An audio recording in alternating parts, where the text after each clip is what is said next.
সবাইকে নিয়ে আমরা হালুয়াঘাট এবং দুবারাবাসী প্রত্যেকটা উন্নয়নমূলক কাজে আমরা লিপ্ত থাকবো। যে পরিমাণ উন্নয়নমূলক কাজ করেছেন হালুয়াঘাট দুবারা উপজেলার প্রত্যেকটা অঞ্চলে, প্রত্যেকটা এলাকায় এই যাবৎ পর্যন্ত কোনো নিজের পকেট থেকে আমি অন্তত দেখি নাই কোন নেতাকে এই পরিমাণ কাজ করতে। আমরা গর্বিত, আমরা অত্যন্ত গর্বিত।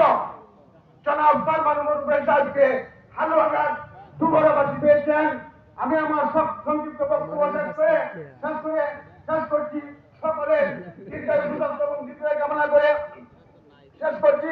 বাংলাদেশ জাতীয়তাবাদী যুবদল জিন্দাবাদ, খালেদা জিয়া জিন্দাবাদ, আগামী দিনে রাষ্ট্রনায়ক তারেক রহমান জিন্দাবাদ, আমাদের প্রিয় নেতা জনাব সালমান রুবেল সাহেব জিন্দাবাদ জিন্দাবাদ জিন্দাবাদ। ধন্যবাদ আব্দুল ভাই মাস্টারকে এই পর্যায়ে বক্তব্য দেওয়ার জন্য। আশা আরো প্রত্যাশা ব্যক্ত রেখে আমি সংক্ষিপ্ত বক্তব্য শেষ করছি। আসসালামু আলাইকুম। বাংলাদেশ জিন্দাবাদ, বাংলাদেশ জাতীয়তাবাদী দল যুবদল জিন্দাবাদ, তারেক জিয়া জিন্দাবাদ, শহীদ জিয়া অমর হোক, খালেদা জিয়া জিন্দাবাদ জিন্দাবাদ।